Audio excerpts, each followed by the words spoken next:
ISA Intervial, conexiones que inspiran. Equifax, Powering the World with Knowledge. Y Bodega San Francisco, creciendo juntos, presenta el Rat Pack, la mesa de editoras esta mañana aquí en Mesa Central. Hoy con una presencia especial de Paula Comandari por el 18 de septiembre. ¿Qué tal? ¿Cómo Tenía están? que venir el 18 porque la Paula viniera el lunes. ¿Qué tal? Excelente, Sí, Paula. Buenos días, qué gusto de saludarte. Pero con ganas de estar aquí. Tenemos una entrevistada tan interesante. Me imagino, es todo un privilegio, porque además los claro. lunes es con entrevista el Rat Pack. Y hoy tenemos a la ministra de... Me encanta el nombre de este ministerio. Sí. Ciencia, Tecnología, Conocimiento e Innovación. Aysén Echeverri, ministra, muchísimas gracias por la gentileza de estar acá. Muy buenos días, Iván. Paula, feliz de estar acá en el Rat Pack. Soy Qué bueno. fan, así que... Excelente. Sí, tenemos una amplia gama de temas que conversar, ministra. Desde cómo se cerró este financiamiento específico para el conocimiento, que igual ha generado harta polémica en el mundo científico, y también hablar de temas como la inteligencia artificial, para que sea una herramienta que nos beneficie a todos. Así es que, bueno, bienvenida, ministra, y partir con la primera pregunta, que tiene que ver con lo que ha dicho este gobierno.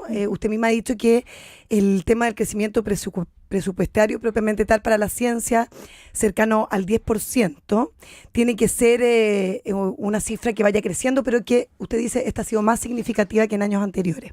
Sin embargo, parece ser que aún existen desafíos bien importantes en términos del financiamiento, que es clave para el desarrollo de la ciencia. Así es que, ¿por dónde habría que partir, ministra? Partamos por los números. A ver, hoy día lo que el país invierte en investigación y desarrollo es alrededor del 0,39% del PIB. Lo que los países promedio de la OCDE invierten es entre un 2 y un 2,5% del PIB. Y hay algo que, a propósito de transversalidad, ¿verdad?, ha sido común a todos los programas de gobierno de los presidentes, yo me atrevería a decir desde el presidente Lagos en adelante, es que vamos a aumentar la inversión en investigación y desarrollo hasta un 1%, un 2%, bueno, distintas cifras. El tema es que, si bien estamos todos de acuerdo, hasta ahora no hemos sido capaces de hacerlo, ¿verdad? Uno dice hay voluntad política, está bien, los recursos siempre escasean, pero no estamos hablando de sumas siderales, y sin embargo estamos pegados en este 0,36, 0,39. Este gobierno ha hecho un esfuerzo importante, subimos ahí 10%, como decía la Paula, pero sigue siendo insuficiente. Entonces, ¿qué es lo que hicimos? Llevamos un par de años ya analizando cuál es el problema y cómo podemos generar una ruta de crecimiento, y la respuesta viene por este fondo de investigación en universidades. Es verdad que hoy día, de hecho, se abren las postulaciones, no, mentira, el otro lunes se abren las postulaciones, sí, pero ya están las bases disponibles, todo el mundo lo conoce. Y es algo muy sencillo. Lo que este fondo hace es decir que la investigación es una actividad permanente, no es algo que ocurre de repente, así como tenemos un momento de inspiración, sino que es una actividad permanente y por lo tanto tiene que tener un financiamiento permanente. ¿Y por qué es importante? Porque si queremos, qué sé yo, investigar a fondo las causas del cambio climático, eso no es un proyecto de 2 años o de 3 años, sino que es una actividad permanente que se proyecta en 10, 15, 20 años.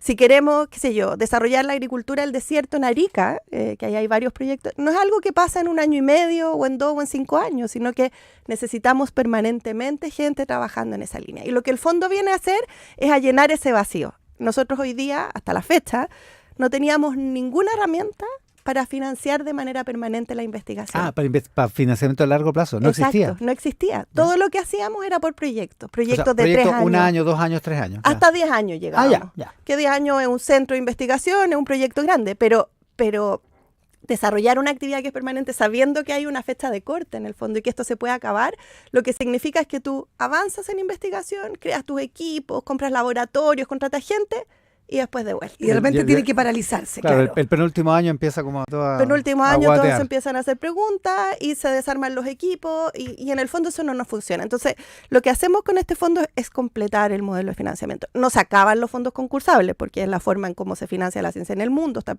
Es importante, se genera excelencia, está bien. Pero lo complementamos con esta otra herramienta en el fondo, que es que lo que nos permite es hacer crecer un poco el financiamiento y eventualmente llegar a ese 1% o más. Perdón, y esto es un colchón permanente, sale de la ley de presupuesto. Es como un seguro, digamos. Es como un seguro. La gracia que tiene es que no es asociado a un proyecto, sino que es asociado a un plan de investigación. O sea, las universidades que van a ser parte de este fondo nos tienen que presentar una propuesta, evidentemente, no es por el solo hecho de ser universidad que se ingresa al programa. Pero esa propuesta no es la investigación de una pregunta científica, que es lo que hacemos con los proyectos, sino que esa propuesta es desarrollar las capacidades de investigación para abordar este tipo de desafíos. Entonces, es distinto en el sentido de que no son proyectos, no responden preguntas, sino que permiten crear nuevos laboratorios, nuevos programas de doctorado, en fin. Eso le quería preguntar, ministra. O sea, ¿qué tipo de proyectos los que se van? Pongamos ejemplos para que la gente lo entienda mejor. Y en el fondo entiendo que quedan garantizados en la ley de presupuesto ya como un ítem cerrado, ¿verdad? Exacto, es una línea de presupuesto que ya existe. Y respecto al tipo de proyecto, esto... le dimos mucha vuelta en el diseño, porque es re fácil decir, ya, vamos a recibir proyectos para, qué sé yo, temas de pertinencia regional, ¿verdad? Y entonces vamos a financiar doctorados en las regiones. Pero cuando uno empieza a escarbar un poco más, se da cuenta de que las capacidades son súper distintas. Voy a dar un ejemplo con los lagos y los ríos. En el caso de los lagos, existen muchas empresas de base científica tecnológica y muchas startups y hacen un montón de trabajo de investigación aplicada y tal, pero tienen muy pocos programas de doctorado. En el caso de los ríos, tienen muchas capacidades de doctorado y poco emprendimiento. ¿Ya? Claro. Y están a 200 kilómetros de distancia de las dos principales ciudades. Entonces, ¿por qué es importante esto? Porque hasta ahora todo lo que financiamos es presénteme un proyecto, yo se lo evalúo en nivel de excelencia y usted lo desarrolla. Estamos cambiando esa lógica por decir, dígame usted lo que usted necesita para el territorio donde está y nosotros le vamos a financiar esas capacidades, distintos los ríos de los lagos, distinto la RM de Arica, distinto cada una de las regiones dependiendo de las capacidades que necesitan. Ahora, más allá del modelo de financiamiento que es importante y necesitamos que avance, esto también responde a una visión respecto de lo que la ciencia y la tecnología tiene que hacer. Lo repetimos hasta el cansancio, los países no se desarrollan si no es con ciencia y tecnología. Pero hoy día además estamos viviendo un proceso de transformación profundo, estamos pasando de una época a otra, ¿verdad? Con la inteligencia artificial y todos los últimos cambios tecnológicos. Entonces, también en la lógica de construir un país para el futuro, lo que el presidente nos ha encomendado es decir, ok, ¿cómo nos preparamos para este cambio gigantesco que estamos viviendo? Y eso supone más capacidad en ciencia y tecnología. No hay otra forma de hacerlo. Y en esa medida, incluso asumiendo que hay algunas que están contra el determinismo, contra dirigir centralmente este tipo de asuntos, pero ¿sobre qué vale la pena hacer ciencia en Chile? ¿Sobre qué temas? Porque uno piensa, claro, en los países desarrollados es donde está como el estado del arte, digamos, de cada disciplina científica, por decirlo así, ¿no? Y esa es una discusión que hemos tenido como país durante muchos años, si lo orientamos o no lo orientamos y dónde lo ponemos. Déjame darte un ejemplo. Cuando fue la revolución industrial, lo que cambió fue la forma en cómo producíamos cosas con las máquinas, la forma en cómo nos distribuíamos en el territorio, porque la gente se fue del campo a la ciudad, los derechos laborales, porque partimos haciendo que los niños de 10 años trabajaran y luego de eso pasamos a un modelo donde no trabajan y van al colegio. El sistema político, o sea, el capitalismo, socialismo, anarquismo, nacen de ese proceso y son respuesta a aquello. ¿Hubiésemos podido avanzar en comprender ese fenómeno orientando todos nuestros recursos de investigación a la producción de máquinas? No, necesitábamos sociología, necesitábamos arte, necesitábamos física, necesitábamos matemáticas para comprender esos procesos. Hoy día no es tan distinto lo que está pasando. Es cosa de leer el diario. Un tipo de revolución así. Es un tipo de revolución así de profunda. Y por lo tanto, claro, tenemos que poner muchas fichas en recursos naturales y ver cómo explotamos mejor el litio y qué podemos hacer con el hidrógeno verde y la minería del cobre, que son evidentemente de la esencia del sistema productivo de nuestro país. Pero tenemos que ser también capaces de investigar y de comprender todos los demás fenómenos para que cuando esta revolución que estamos viviendo ya se consolide, salgamos mejor parados y estemos preparados para enfrentar lo que eso significa. Esa es la visión de futuro, esa es la apuesta que los países hacen cuando piensan en ciencia y tecnología y es lo que estamos apuntando nosotros como gobierno. Si pareciera que en los últimos años tenemos como la presencia de la ciencia de una manera mucho más protagónica en nuestro país y al escuchar que van a crear este nuevo fondo de investigación, a mí me parece que suena como una súper buena señal, pero le quería preguntar, ministra, porque con científico que ha hablado que me dice que es una cantidad de recursos totalmente insuficiente. O sea, es más, me llamó la atención que hay varios varias figuras del mundo científico que me dicen que básicamente es como un tongo esto, porque se plantea con bombo y platillo, pero que realmente hablar de 2.000 millones de pesos es casi insignificante, considerando que siempre hay que poner sobre la mesa que haya más recursos, siempre es positivo, pero... Absolutamente, y comprendemos perfectamente esa crítica. A ver, voy a profundizar un poco en cómo funciona el fondo, porque yo creo que ahí está la respuesta a varias de esas preguntas. Este es un fondo que en régimen, o sea, cuando ya estén todas las universidades involucradas y esté completamente desplegado, va a significar una inversión de cerca de 120.000 millones de pesos al año, es decir, muchos recursos. ¿De a dónde sale eso? Esos recursos salen de los impuestos, del crecimiento del presupuesto de la nación en general. Ahora, es eventual en el fondo. Como todos los financiamientos de largo plazo que tenemos, o sea, siempre es eventual el nivel a la capacidad de gasto que tenga el Estado, desde cómo pagamos las listas de espera hasta cómo construimos más casas y cómo invertimos en ciencia y tecnología. Como es de tal magnitud e involucra a todas las universidades, también supone un aprendizaje por parte de las universidades y del Estado de cómo se hace esto. No podemos partir el año 1 con 120.000 millones de pesos en un modelo completamente nuevo de financiamiento sin entender qué significa y qué se puede hacer con estos recursos. Entonces, la forma en cómo lo planteamos fue escalonado. Hay una etapa 1, que es lo que va a ocurrir este año y parte del próximo, donde las universidades van a poder presentar su plan de qué quieren hacer con este fondo. Vuelvo al ejemplo de los lagos y los ríos, que van a tener que analizarlo y tal, y por lo tanto el fondo parte con un monto muy pequeñito para que las universidades, estoy hablando de cerca de 100 millones de pesos, para poder plantear un plan, tampoco es tan pequeñito. Es el techo, ¿verdad? Exacto. Para cada proyecto. Pero es con la lógica no de generar esa investigación, sino que de mirarse como universidad y decir, ya, esto es las capacidades que nosotros tenemos, este es el tipo de investigación que nosotros queremos desarrollar al futuro y este es el plan de cómo lo vamos a hacer. Y luego de eso viene la implementación en la etapa 2, que los recursos aumentan, las universidades van a recibir hasta 3.000 millones de pesos por año, dependiendo del plan que propongan, de manera escalonada en el tiempo y también con procesos de revisión, porque esto tampoco es como aquí están los recursos y nunca más miramos. Ya, eso iba a preguntar, ¿y pueden postular universidades públicas y privadas también? Todas las universidades acreditadas pueden postular y con los requisitos habituales que hay para contratar con el Estado, digamos, universidades que tienen problemas de derechos laborales o ese tipo. Todo eso aplica igual que como cualquier fondo público en el fondo.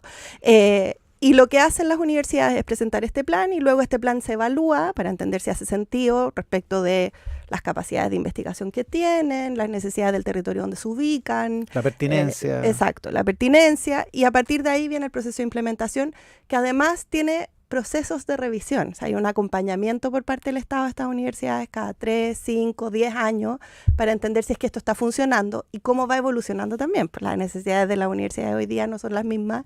Esperamos que en 10 años. Es una mirada súper nueva, ministra, porque lo que hay hasta ahora, el CONECYT, el Milenio, siempre son como destinados a personas o una corporación para que siga un proyecto en concreto. Y esto parece tener también un cambio más bien ideológico de cómo financiar, ¿no? Y volvemos de nuevo a la visión, ¿verdad? Efectivamente, la gran mayoría de los recursos de investigación hoy día van a individuos o a grupos de individuos, donde él o la que lidera el asunto es un investigador o una investigadora con su propia línea de investigación en un área. Esto cambia completamente la lógica y pasan a ser fondos institucionales asociados a las universidades, porque las universidades son el lugar donde se genera el conocimiento por esencia. O sea, las universidades es el lugar donde se genera la discusión, donde se hacen investigaciones de base, donde se forma la gente, y porque la investigación no puede ser entendida como algo separado de la formación. O sea, una universidad buena y yo siempre doy el ejemplo, aprovecho de mandarle un saludo al rector de la Universidad de Concepción, pero si uno mira el caso de la Universidad de Concepción, la ciudad entera, por no decir la región, se configuró en torno a una universidad que fue capaz de desarrollar ciencias duras, artes y humanidades, que fue capaz de pensar en literatura, en desarrollo industrial. Hasta físicamente es así, ¿no? Hasta físicamente. Físicamente es integrada, digamos. Cuando una ciudad o una comunidad tiene una universidad fortalecida y una universidad que no es solo el lugar donde la gente va a buscar su título profesional, sino que donde ocurren todos estos procesos intelectuales en el fondo, se genera ese desarrollo que buscamos, ¿verdad?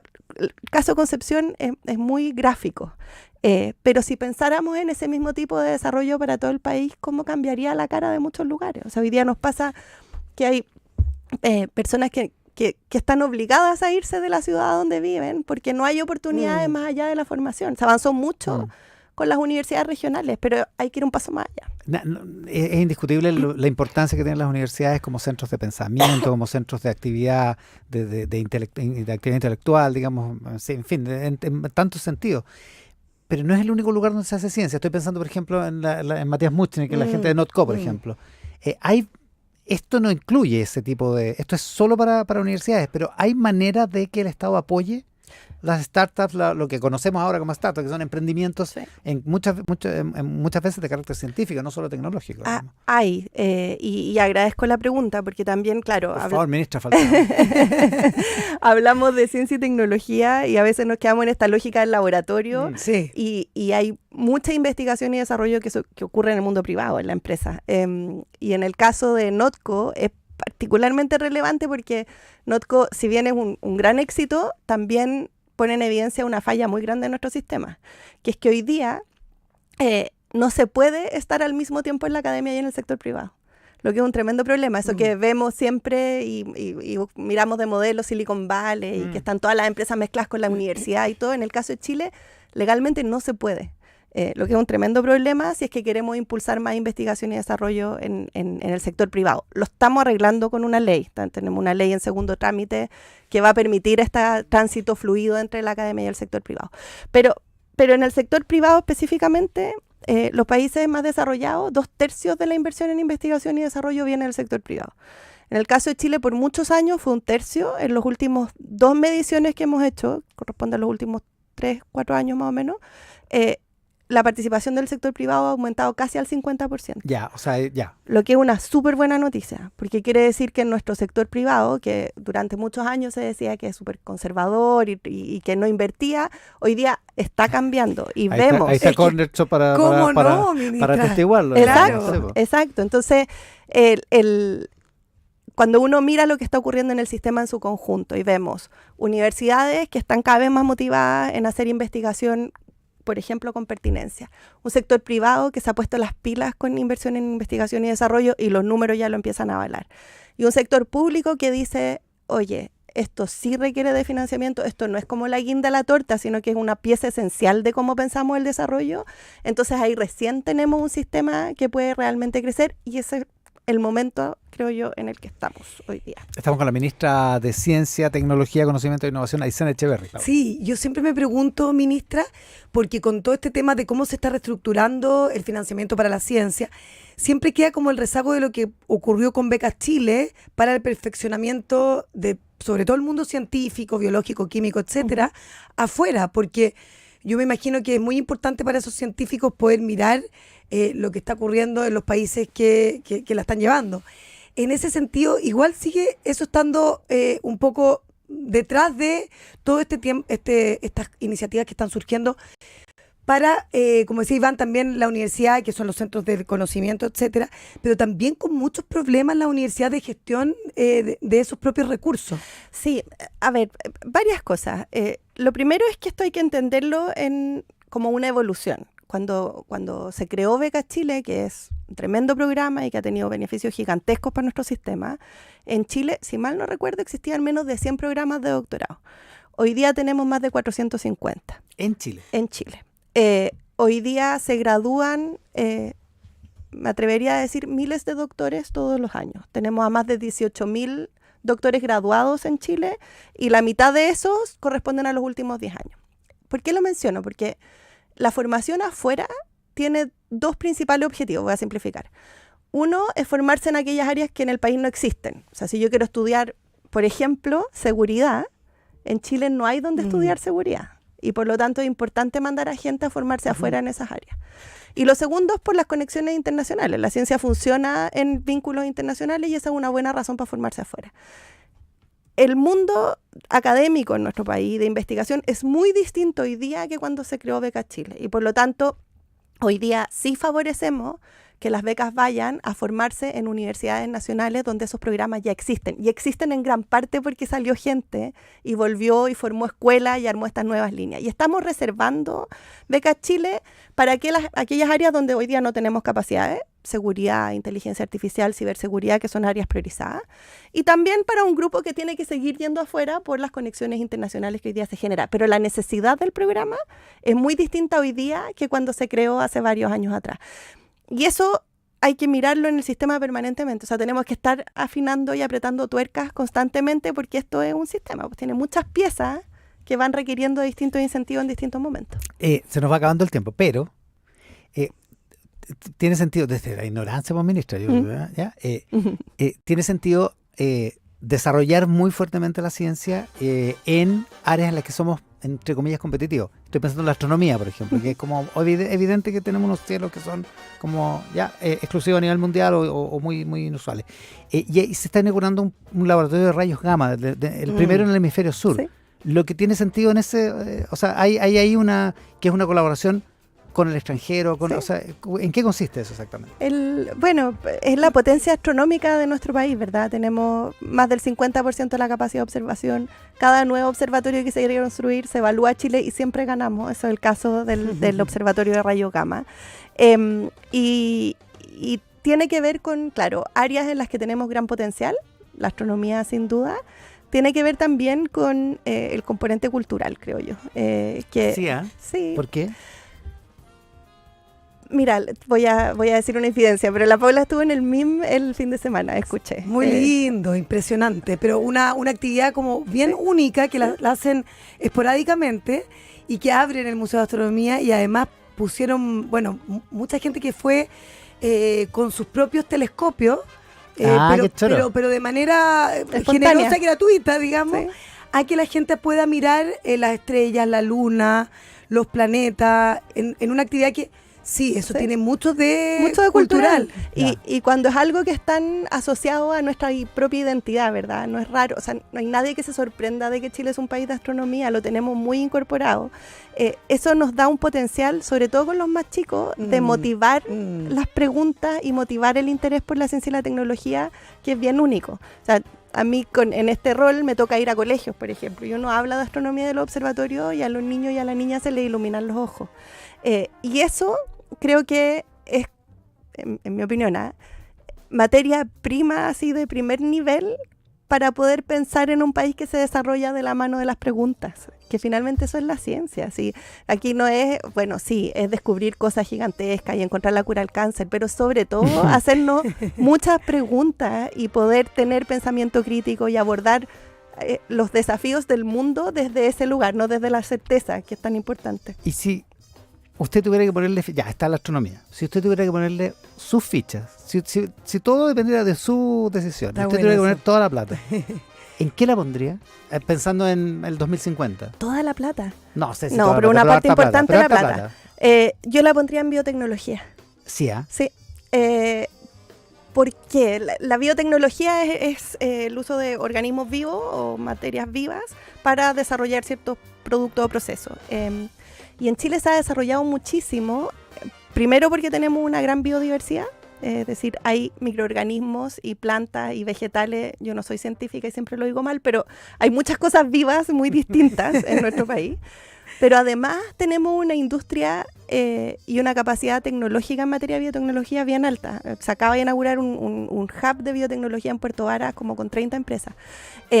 Y solo para dejarlos porque ya sé que tenemos que terminar, pero con un sueño mío al menos.